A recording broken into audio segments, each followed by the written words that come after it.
right, it's August 29th, 2021. It's Bayside Station, Bayside, New York. I'm watching ABC, and this is GMA, Good Morning America. Now, this is really interesting because their news broadcast anchors, like their morning show, are usually a set cast. They don't really have too many swap outs or turnovers. I've seen, not that I've kept real track, but this is actually like a distal proximity notice today. This handsome gentleman here, I have never seen on the GMA show ever. This woman, I think, is a correspondent, but he's actually in what's called the studio, which, again, I'm not a broadcast major. I've never been to a studio per se in my front-facing day label, or that I have a working memory of. Or, yeah, time jumps are a little difficult. I can fathom it. I can see it from other spotlights that have been made, but I have never physically been there that I can recall. So this says the U.S. Embassy issues security alert in Kabul, Americans to leave, whatever. Now, this is interesting because I'm like, now, is this the same cast? Or, I mean, like, this could be 20 years ago, them reporting on Kabul, like, or in Afghanistan. I'd have no idea, because I didn't watch it back then, because I didn't know what any of it meant, and there was no purpose in it. The decade that I was sewed into called no urgency to any of this broadcasting on Spotlight. In fact, we were trying to not go into the electronic closet as a reliance. I didn't want to do remote learning. I was trying to do face-to-face and real societal change and real societal interactions with humans, and less of the isolation booth by remote learning on a Spotlight machine with somebody else's kid throwing and then asking for decipher. Of all of this, a big looming question here is what happens after that August 31st deadline? You mentioned September 1st, but really what capabilities does the U.S. have if we still need to get thousands, hundreds of allies and Americans out of the country? You know, the administration keeps saying, look, they'll just keep putting pressure on the Taliban. They'll figure out a plan. I don't know this woman's name. There's no mention of it, so I can't give her credit for speaking. The airport open, to try to help the Taliban keep that airport open. The overland routes are almost impossible and incredibly dangerous. What else was interesting is that it looks almost like there's two Concords. There's the Russian one that's got I thought the Russian one has the one with the two, like, almost antenna-looking things, protrusions. And then there's the one that's more needle nose.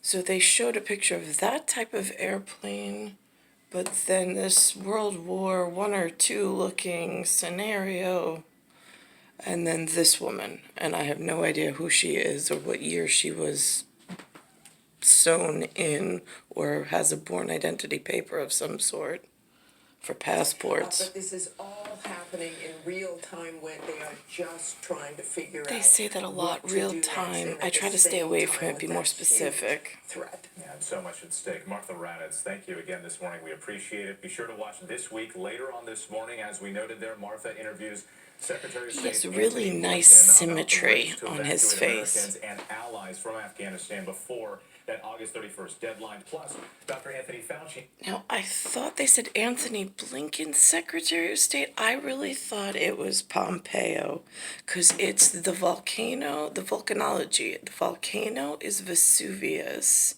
and the people of Pompeii.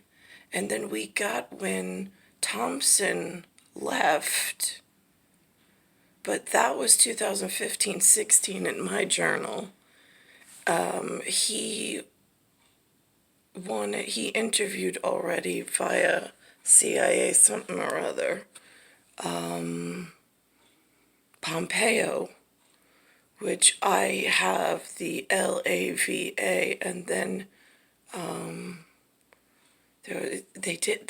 I don't know why I said in English, I was like, is that a Norwegian thing? Because if you call him a lava cake, I was like, that in like the American public, I mean, that's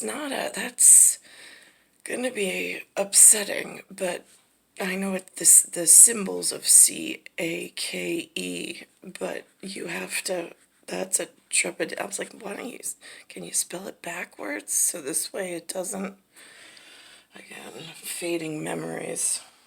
Fauci discusses the latest plan for coronavirus booster shots. Eva?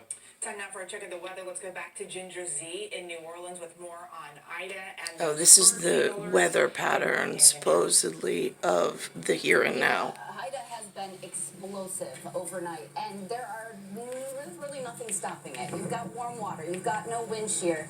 The only thing that's going to stop it is land, and that is what it is getting close to now. The tornado watch, and I mean stop it. It's gonna live on for the next 24 to 36 hours, but it is going to torture us in the meantime. That tornado watch that you see there does include us here in New Orleans. It was just hoisted all the way up to Hattiesburg, over to Pensacola, including Mobile. So this is where those outer bands are going to whip onto land. We're going to end up seeing, timing-wise, the worst of it. Look at that at noon, 127 mile per hour gust at Grand Isle, close to 60 mile per hour gust in New Orleans. The closer we get to that eye wall, the worse it's going to be here.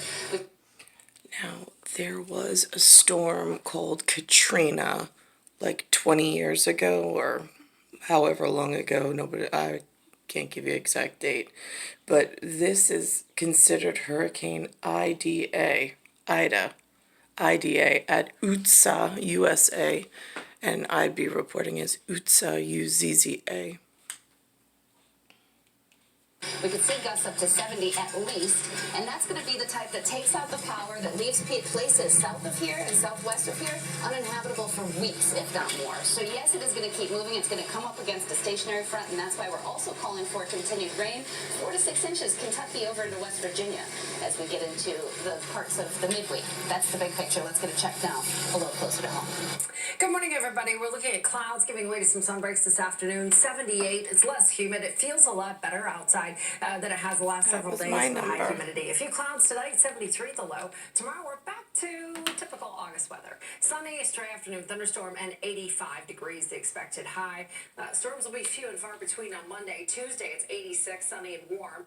And then that leftover rain, the tropical rainstorm Ida, will be moving into our area, producing 2 to 4 inches of rainfall. Tropical rainstorm, they're classifying it. It's natural to want to compare this storm to Katrina because today is the anniversary, but I'll tell you why we can't and what will be different coming up with. All right, Ginger, we'll talk to you soon. We'll know you will stay on top of it there. There's also other severe weather that we're following now. Gusty winds, dry conditions this weekend, hindering efforts to contain that massive wildfire threatening Lake Tahoe. The Caldor fire raging just southwest of the Nevada destination. Their fire commanders now saying the effort will take longer than expected, hoping they will have full containment by the end of the first week in September.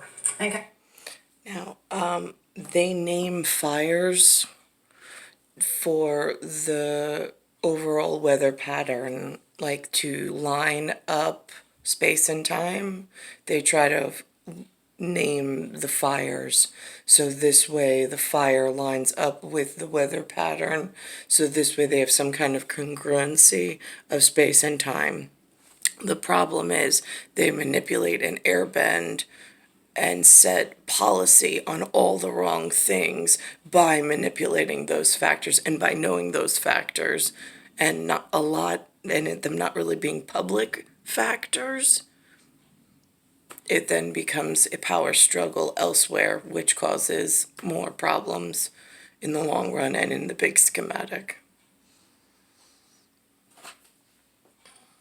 And coming up, last minute preps as Hurricane Ida bears down on the Gulf Coast this morning, and that rush to get out of harm's way. And how hospitals already overwhelmed by the pandemic are now dealing with the massive storm threat. And we're just one day away from the start of the U.S. Open. New pandemic protocols. I don't know what this is about. Unlike 2020, there will be fans in the stands. Stay with us. We'll be right back. What I don't understand, I don't watch tennis. I absolutely hate it, but I really don't like any of their sports because I don't find humans entertaining or doing anything correct, so why would they reward themselves? But see this over here? Almost like a comet. It says U.S. Open. In symbology, if time and space is moving like a comet with you on the burning ball and they call it U.S.'s Open, why would the U.S. not cooperate with the U.K.? Is that a different ongoing endeavor and project? I'm just curious because it gets really confusing because I see a respectable man in a wool suit that has a clouder, CLOUTER, which is the heart with a crown and then two, like, almost hands holding over the heart so it doesn't break apart like this US part over here. So my question is, are the US kids the problem? Because I'm thinking they are. Now, does that give me a bigger problem? Because, I don't know, they keep telling me I'm part of them. And I'm like, I'm really not a part of anything. I'm here, but I don't know any of you. I haven't met you. You haven't, like, explained to me your part in breaking up the planet at weather pattern level. And I've seen some of your representatives that went to college and fraternity and plays sports and Olympics, and I'm not impressed.